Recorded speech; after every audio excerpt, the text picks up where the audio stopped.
Hello and welcome back to another episode. Once again, we are going to be going over the Obi-Wan Kenobi series, episode 5, because it was just too good not to go over it, and I have to just speak my mind. Other than the most recent episode of Kenobi, I really have not watched anything of importance or anything I would wish to talk about on the podcast.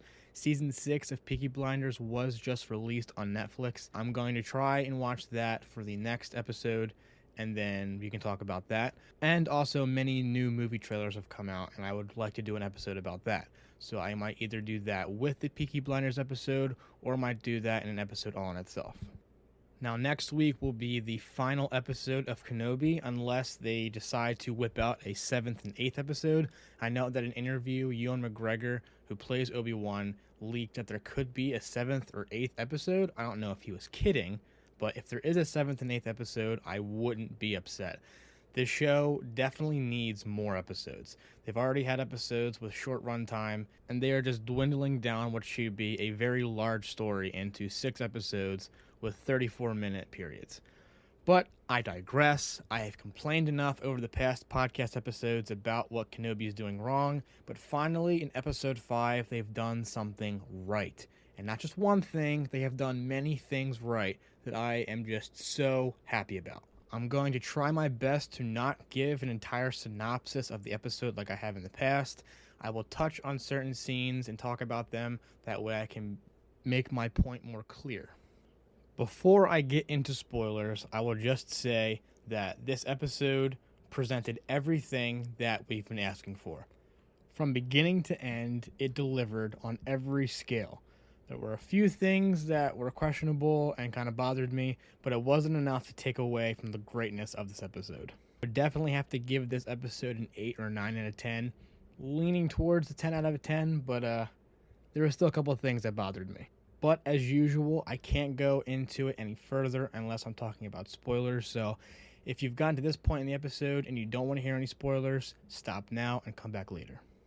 Right off the bat in this new episode, they started with a flashback, and it was amazing. Now, this flashback is cut up into sections throughout the entire episode, and it takes place in Coruscant with Obi-Wan and Anakin pre-Attack of the Clones. Anakin still has both of his real hands, and he has the Padawan braid, and they're about to do a training session. It was phenomenal. Hayden Christensen has not lost a step. He fights exactly how he did in the prequels. Now, within this episode, Obi-Wan and Leia are on the planet that they retreated to after episode 4, and they are trying to leave and take Leia home. Now, the Inquisitors and the Empire are now there, and they're trying to infiltrate this planet and get Obi-Wan and do whatever else they're trying to do. Darth Vader is in the Star Shuttle. He is trying to get the troops on the ground, and he's trying to capture Obi-Wan. Now, throughout this entire episode, Vader is looking back into that flashback in Coruscant with their training, and so is Obi-Wan.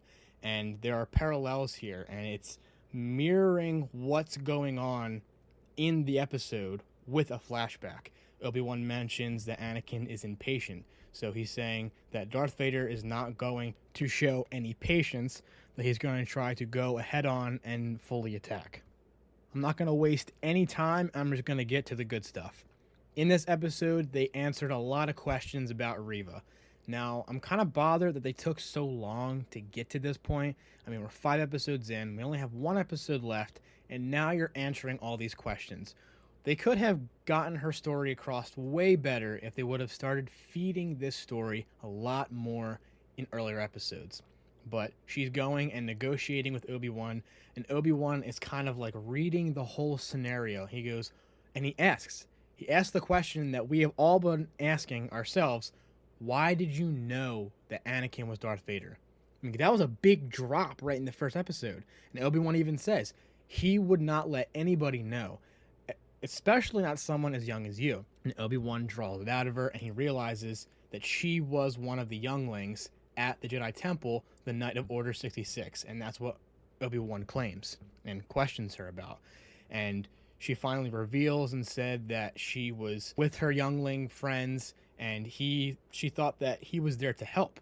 And in fact, we all know that Anakin was there to slaughter all of the Jedi, and they show it. I was quite shocked that they actually showed Anakin slicing down these younglings. I mean, I was expecting flashbacks with him and, Padawans, like teenagers and adult Jedi Knights, but no. Disney went all in, and it was kind of interesting to actually see that, but it was okay. But then Obi-Wan figures out that Reva is not there trying to, raise herself in the ranks of the Empire. She's raising herself in the ranks, but to do it because, as Obi-Wan claims, she's hunting Vader. She's going after him. This is a vengeance story for her, and this makes her character so much better. I was not enjoying her character at all, personally. It just wasn't doing it for me, but now they made it a little more bearable. You're understanding a different story, and it's not a revenge story like Revenge of the Sith. This is a revenge against Vader. She's going after him because he slaughtered the only family she ever knew. After this conversation happens, Reva ends up breaching and they start attacking the refugees within, and then eventually Obi-Wan decides, I'm going to cover you guys try to escape, and I'm going to hand myself over. And like many parts in this episode, this is another part that I liked, and it gets juicy. Obi-Wan is being real sneaky, and he, surrenders himself to Reva, and she said, he's coming down for you, like meaning Darth Vader is going to be coming down for Obi-Wan. And Obi-Wan goes, you're not bringing him to me, I am bringing him to you. Now, as the kids say these days, what a savage move by Obi-Wan. He's bringing him down to her. Now, Obi-Wan then tries to bargain with her and try to plead, like, let's do this together. Let's take Darth Vader out together. And she looks like she's almost convinced. And then she kind of just walks away and just stands off, probably playing out her thoughts. She's trying to figure out what she should actually do. Fast forward a little further, Darth Vader lands on his shuttle onto the planet, and Obi-Wan is inside, and he breaks out of his shackles, knocks out the stormtroopers, gathers all the refugees, and puts them into a shuttle. Darth Vader's walking through the tunnel, and he sees the ship in the air, and one of the coolest, if not the coolest scene in this episode, he uses the Force, and he is holding the ship in midair, and he brings the ship down with the Force. This was such a Force Unleashed video game moment, where he just grabs the ship with one hand using the Force and brings it back down. Now, of course, Obi-Wan is intelligent and smart, and he had put them into a different shuttle, and they took off and flew away and escaped. And this is where Reva comes in. Reva slowly comes up behind Darth Vader, and for a second I thought there's no way they're going to have Reva just stick Darth Vader in the back. She gets her lightsaber and she goes to cut off his head, and Darth Vader uses the Force and stops. Reva and Darth Vader then have one of the coolest Star Wars battles I've ever seen. Darth Vader did not use his lightsaber once.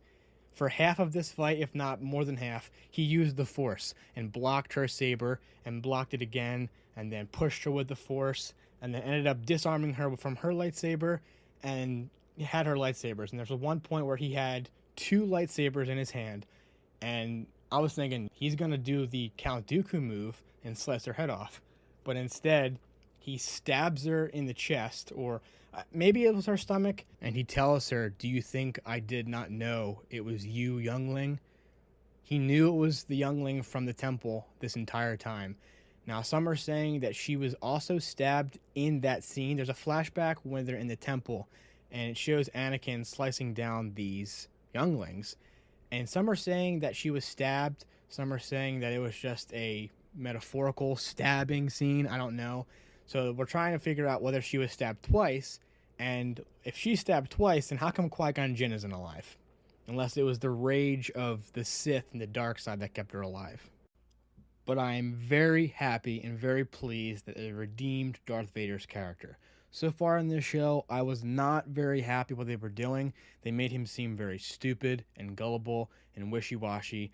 And in this 5th episode, they redeemed it. Now, in this show so far, I haven't liked how they've set the pace in certain character arcs. But with his, I think it was perfect after they showed what he was doing. He was using Reva as a tool and an instrument to bring Kenobi closer. He knew her schemes the entire time. He was doing, as you say, keeping your enemies closer. Because even though Vader is a villain, he's an intelligent villain. And he does go into things strong. He's still Anakin within, so he goes into things head on and sometimes doesn't think, but he has grown in the Force and in the dark side of the Force, and he's an intelligent Sith.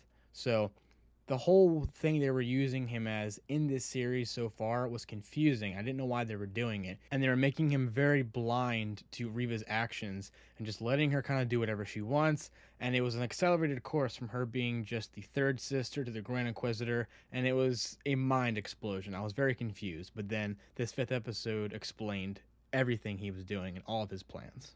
And if all of this wasn't enough, they keep bringing it in, and the Grand Inquisitor shows up. Thank you.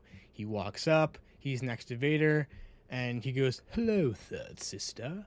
And he says something like, "Revenge does something for the will to live." Basically saying he got stabbed, but he had such revenge in him to come against her that he survived. And so did she all those years ago. I don't know if he survived because his species actually does have two stomachs, or if it's just because the dark side is flowing through his veins.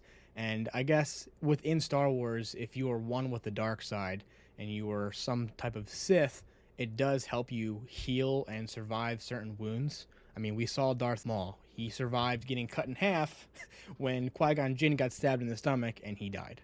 Darth Vader and the Grand Inquisitor leave Reva in the dirt on the planet, and they run off. They're leaving, and now Reva is there holding her wound.